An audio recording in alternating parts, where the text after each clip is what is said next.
Hello students, am I audible now? Can anybody just confirm it?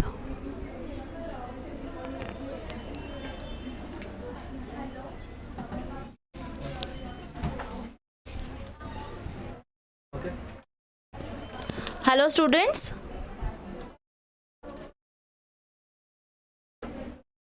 am I audible now?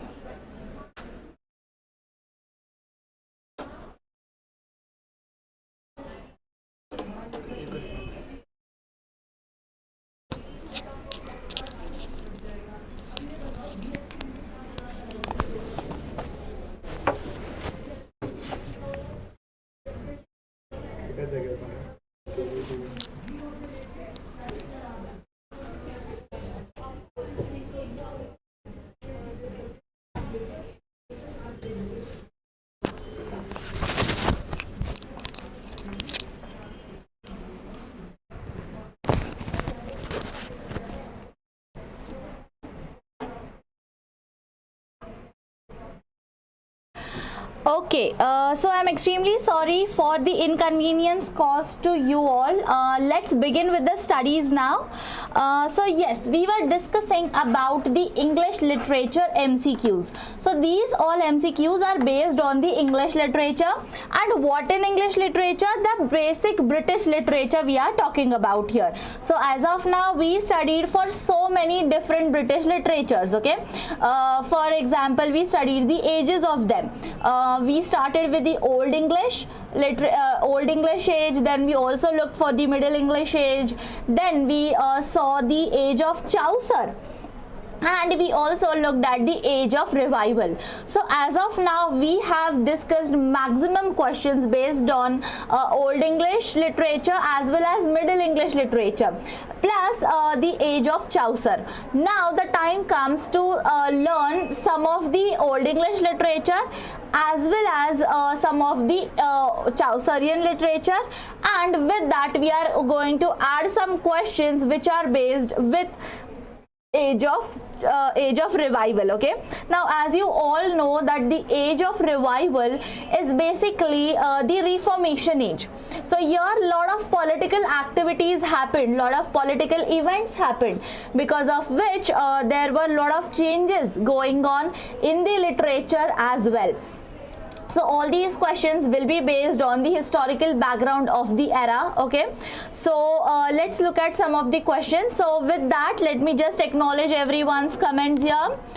I hope my voice is clear to everyone now. John, Revati, yes, hello Ankit, hello Gaurav, good evening Praju, hi, hello Deepak, very good evening to you, and good evening Sharayu. Okay, so yeah, now we are going to talk about the questions related to the English, and yet before we actually start with the question, there is a reminder for you. So if you haven't enrolled in the course, if you haven't subscribed to the channel yet, do it right away. Share this video, share this link with all of your friends, so that your friends will also get the benefit of the course and their preparation won't stop here. Okay, so and yes, if you haven't enrolled in the course, today is the last day to enroll it and take the admission, because we are closing the admission process today itself.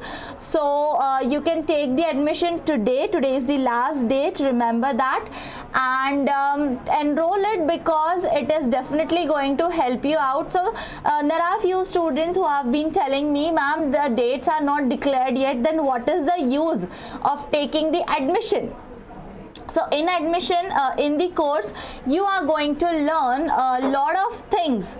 Basically, you are going to learn so many things about English literature, right? And which is eventually going to help you to score very good marks to qualify UGC NET exam plus JRF. So this is another benefit. So अब ऐसा तो नहीं है कि exam होगी ही नहीं, definitely the exam is going to happen, but even if so we are still hoping that the exam will be in June, so you will get lot of knowledge when you will enroll it today. Otherwise what will happen, that when you will start studying after the exam date declaration, then the time with you will be very less, and in that less time you have to study for such a vast syllabus, so which won't be possible for you. So if you will start studying from now, then it will be easier for you also to learn and to grasp each and every topic of English literature, because literature is very vast, and to learn about it, to know about each and every author and to remember it is a very big task. Okay, so it is not everyone's cup of tea to learn English literature and qualify the exam. Okay, that is why the percentage, if you have seen the cutoff, you have seen only 6% of the students qualify the exam. So again, this is a very challenging part. So if you start studying from today itself, if you enroll in the batch, if you enroll in the course, then your preparation will become easier. Okay, so we are always trying to make your preparations easier and better day by day. So we are what you can call it, we want you all to take the admission so that it will be beneficial for you, because we are not going to benefit anything from this, right? So that is why it is all for you. Enroll it today itself and start your preparations. Okay, plus if you are not very sure about it, then you can also join the 7 days demo session, and you can check whether you want to go for the course or not. Plus if you have any other queries related to the fees and the timings and whatever, then there is a contact number provided here. You can call on that number, which is 9172266688. Okay, you can call on this number and you can take the required details from there itself. Okay, so yes, this was apart from the topic what we were discussing as of now, and now we are going to talk about the questions and answers. Okay, so here is the first question in front of you. What is the question?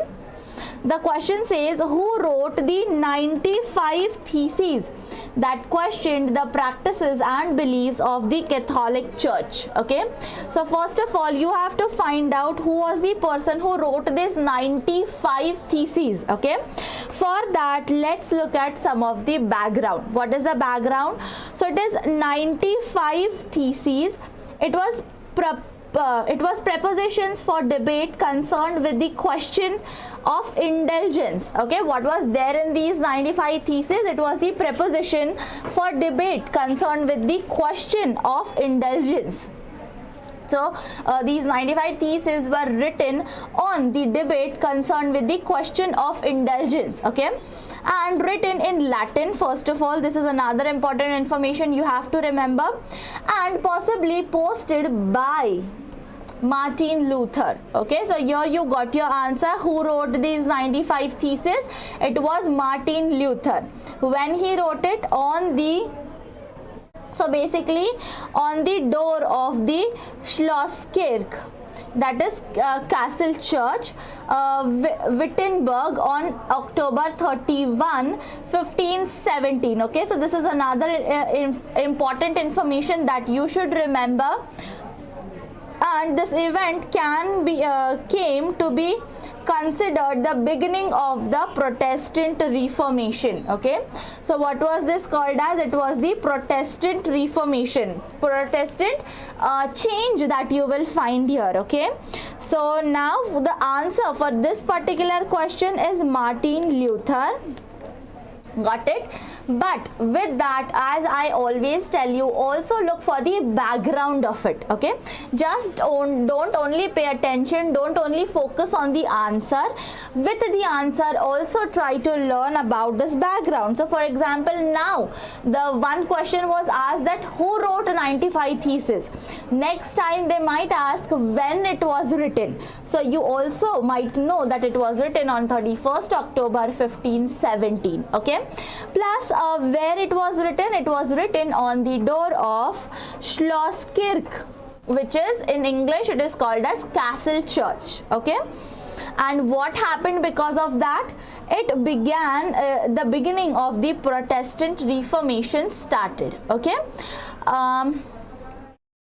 Ankit, I guess it. So student, just let me know, is this problem with everyone? Is my voice not so clear, or am I clear now? If you have any doubt, if you still facing any problem, do let me know.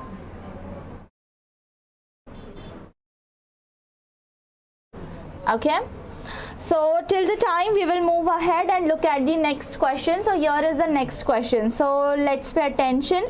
Where did Luther post the 95 theses? See, I told you that the question might be asked on this. Yes, so where now this answer? This won't be difficult for you. Deepak, would you like to try?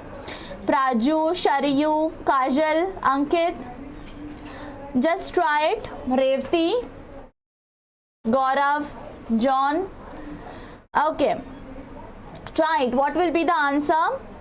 So before me telling you the answer, I want to know your answers. As I always tell you that you all are allowed to mistake. It's absolutely fine even if your answer goes wrong. That doesn't matter.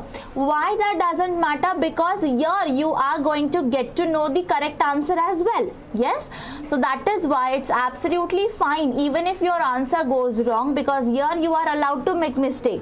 If you will make mistake here, you can at least rectify it and you won't repeat it at the time of your main exam, right? So that is why at least try here.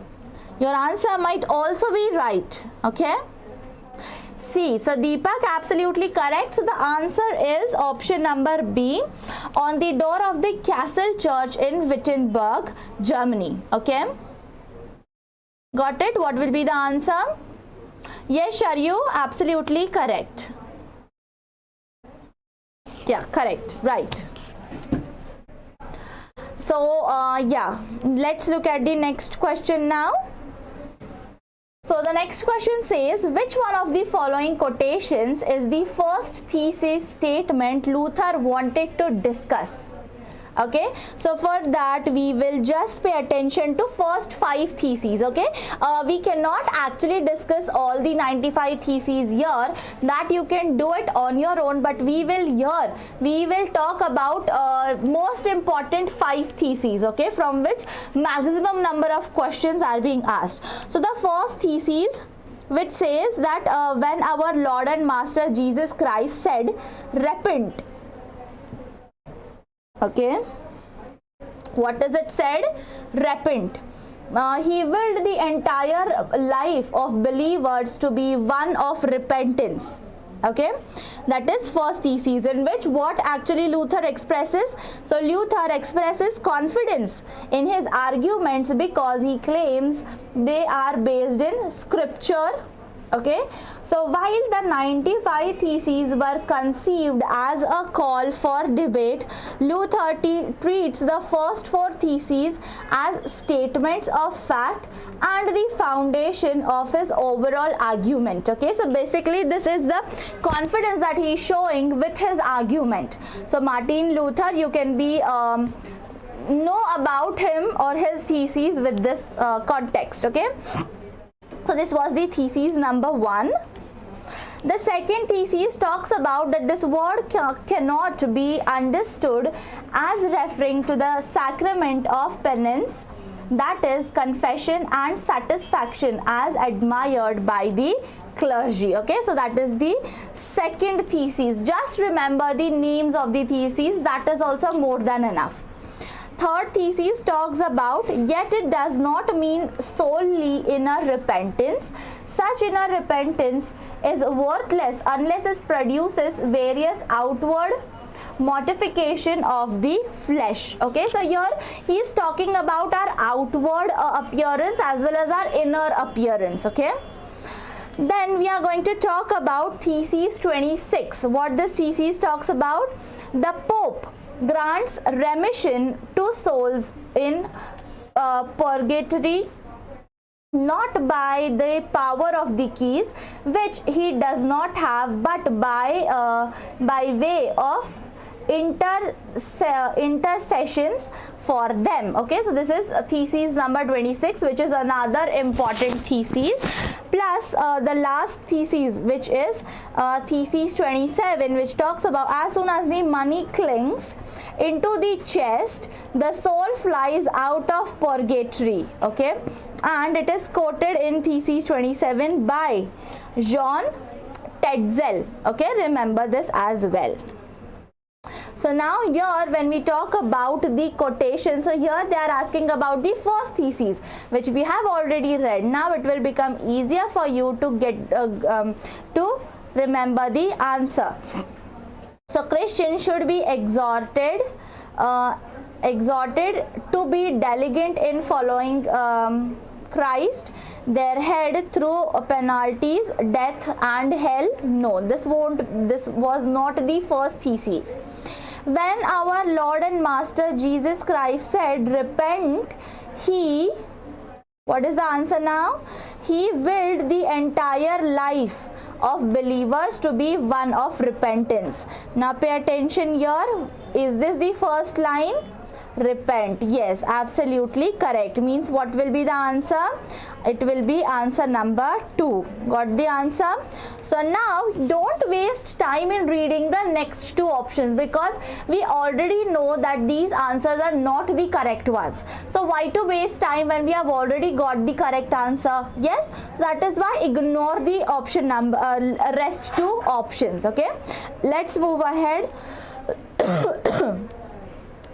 So the next question says, who was the Bohemian religious reformer and forerunner to Martin Luther, who was excommunicated from the Catholic Church and burned at the stake on July 6, 1415?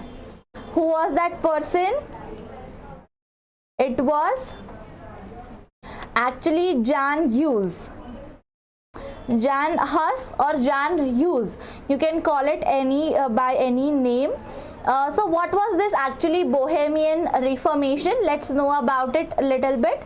So it is also known as the Chaise Reformation or Hussite Reformation, preceding the Protestant Reformation of the 16th century, was a Christian movement in the late medieval and early modern kingdom and crown of Bohemia.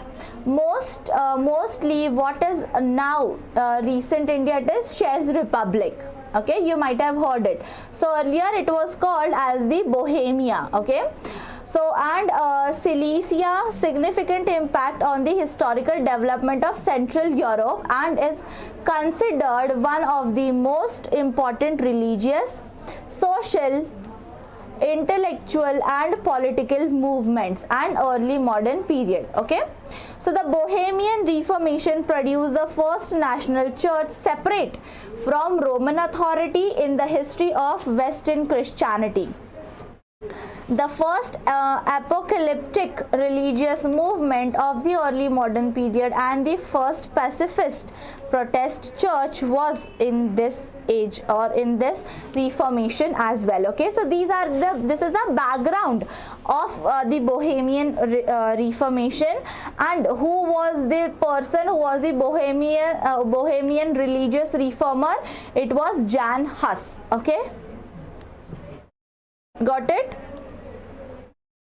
So while you will be revising all these questions, don't forget to pay attention to the explanation that I gave you, okay, or the extra part or the extra information that I provided regarding the question. Okay, because now there is ऐसा तो नहीं होगा कि same question आपको exam में repeat कर दिया जाए.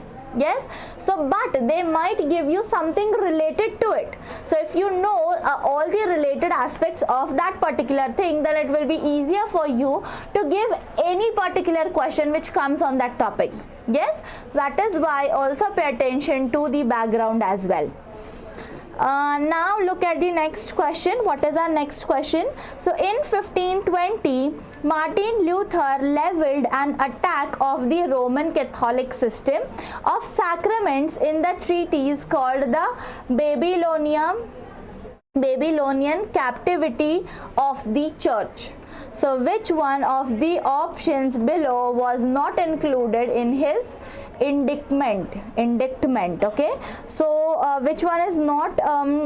So basically I don't know whether you know about it or not, but let's understand a little bit of the Babylonian captivity so that it will be easier for you to understand the answer. So prelude on the Babylonian captivity of the church was the second of the three major treaties published by Martin Luther in 1520.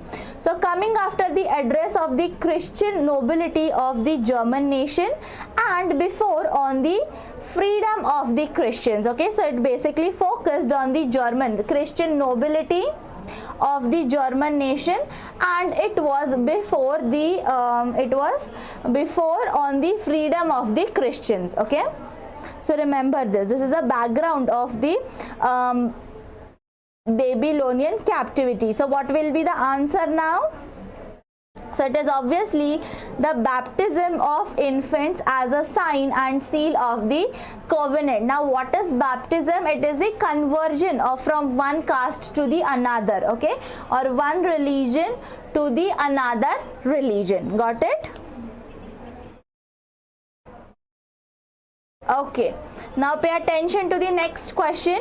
Which two of the seven sacraments of the Catholic Church did Luther keep as sacraments with Lutheranism? Okay, which are those two? It is baptism and Eucharist. Okay, so these are the two sacraments from the seven sacraments. So now let's understand what is baptism and what is Eucharistics. Okay, so baptism is a Christian sacrament of admission and adoption, almost invariably with the use of water. Okay, so into Christianity. So here it was so here on the baby or on the person's face water was sprinkled and he was converted into Christianity. That is called as baptism. Okay, and it may be performed by sprinkling or pouring water on the head or by immersing in water either partly or completely, traditionally 3 times, once for each person of the Trinity. Got it? So yes, Aniket, absolutely correct. Your answer is sorry, Ankit, your answer is absolutely right. You are going quite well. Keep answering like this, and you will be on the right track. Okay, so now we understood about baptism. Now we also have to understand about what is Eucharist. So what is Eucharist? It is also as a Holy Communion, and it is the Lord's Supper. Among other names is a Christian rite that is considered a sacrament in most churches and as a ordinance in others. Okay, so somewhere in some churches it is considered as the sacrament, and in the some of the places it is considered as ordinance in others. Okay, so what will be the answer now? What is the answer? It is obviously baptism and Eucharist, because these are the 2 sacraments out of the 7 sacraments. I hope you have understood this. Okay, now pay attention to the next question. I want the answer from you all. So which pair represents the definition of iconoclast and a historical representative? What is an iconoclast? So it is a person who strongly opposes generally accepted beliefs and traditions. So a person who is against the traditions and the beliefs which he doesn't follow. Okay,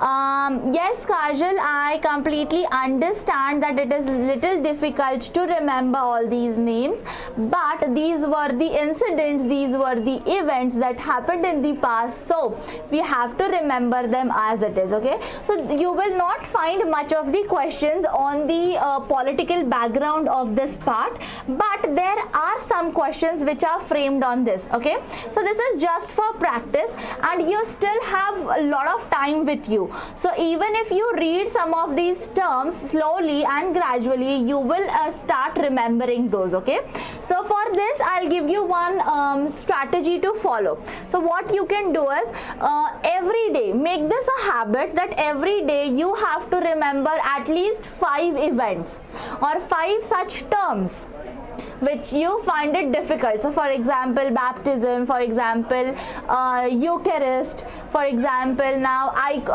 iconoclast. Okay, so these are some of the words which you will find it difficult to remember. Yes, so make list of them and try to write 5 words each day. Okay, so when you will start writing all of these words every day, then eventually you will start remembering those. Okay, so what is the answer here? Now which pair represents the definition of iconoclast and the historical representative? So iconoclast, what is it? It is a person who opposes the worship and destroys the religious images. Means a person who is against the god or who is against the religious concepts. Okay, that person, definitely yes, that person is called as iconoclast. Yes, and the historical representative of this kind of practice is Ulrich Zwingli. Okay, Zwingli, the pronunciation is quite different here, so you can remember the spelling of it. So it is Ulrich Zwingli. Okay, got it?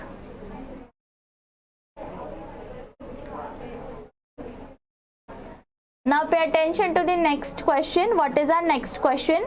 So in 1538, a program of reform was introduced to the city of Geneva. Who was the reformer responsible for this and what was the result? What was it? So the program of reform was conducted which was in Geneva city. So the reformer here was John Calvin, because it was Martin Bucer as well as John Calvin, both were there in it. So John Calvin was the reformer here, and what happened, what was the result of that? He was forced out of the city only to be asked back at the later date. Okay, so he was forced to get out of that city. So this was very much humiliating. So pay attention to the next question. Now what was one of the negative results of the Reformation?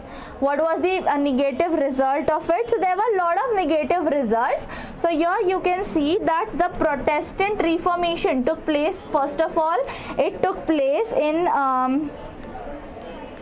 16th century in Europe. Where? In Europe. So this Reformation was led by reformers such as Martin Luther as well as John Calvin. Okay, Martin Luther and John Calvin disputed the church's view and what they defined Christianity as. Okay, so they were against this view. So not only did this Reformation led to changes in religious and spiritual life, but it also led to consequences for political and society. Now the very first thing what happened, now people started losing hope in this in religious aspect as well as in spiritual aspect. Okay, and then it also showed some consequences related to politics as well as related to the society. Then the Protestant Reformation caused outbreak in war. Okay, so because of which what happened, it started the war between the Protestant as well as with the followers, which showed the demand for reform to take place. Martin Luther and John Calvin considered the church to be corrupt due to the fact that one could purchase indulgences. So their view was very clear, okay. So they believe that you have to earn God's forgiveness. This was only one of the many reasons that the Protestant Reformation took place. So Martin Luther also show more context, okay. Then it took lots of hard work and many wars, battles that took a toll on the people of Europe. So the 30 Years' War was the direct effect of the Reformation. We got our answer here. The wars was very costly and ruined towns and villages. So there were many negative effects on the politics and society of Europe during and after the war. So actually what happened out of these, the 30-year war was started. Got the answer? What is the answer? It is the 30 Years' War, okay. Now pay attention to the next question. So who was the Catholic street preacher and indulgence collector who said, once the coin into the coffer clings, a soul from purgatory heavenward springs? Okay, this is a very famous quote given by Johann Tetles. Okay, now this is your homework. You have to find out from which essay or where he actually said this. Where is it written that once the coin into the coffer clings, a soul from purgatory heavenward springs? Okay, so you have to tell it to me. You have to comment below this video so that everyone will know about it. Okay, now let's look at the next question. So which poem ends, I shall but love thee better after death? Which is the poem which has these lines in the end, how do I love thee?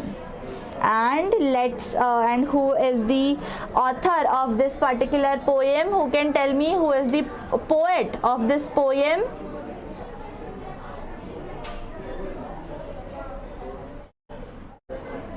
Yes, tell it to me, students.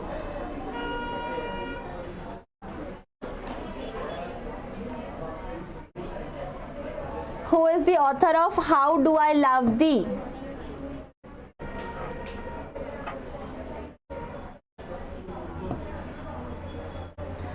How Do I Love Thee? It is a very famous poem. Who has written it? Elizabeth Browning. And who is Elizabeth Browning? She is the sister of Robert Browning. Okay, so this is written by, and it is the sonnet 23 of hers. Okay, remember this. So we will understand this in a better way in some other day as well. So which of these is magnum opus of Chaucer? What is a magnum opus? It's a magnificent work.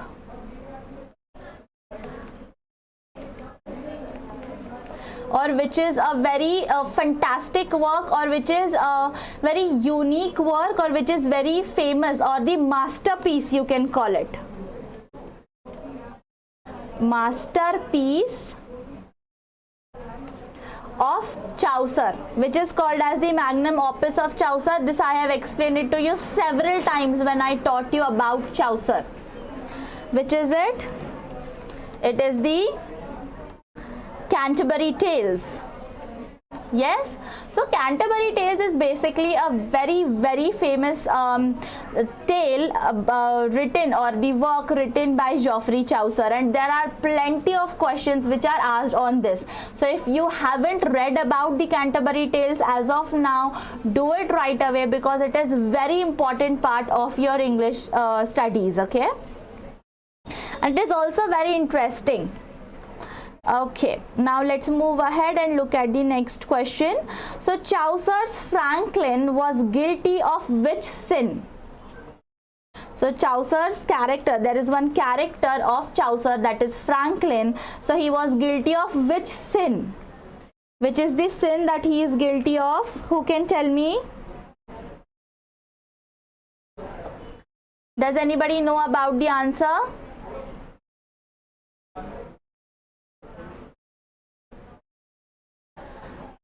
Chaucer's Franklin was guilty of which sin?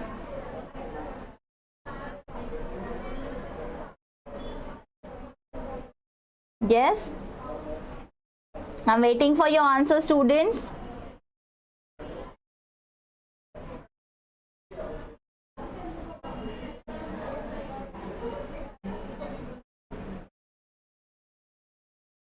So basically, here it tells you that you should be studying for all these topics very well, because these are the very famous topics related to the English literature, and it is very important that you should know about them. Okay, so as of now I am telling you the answer, but this will not happen in the next class.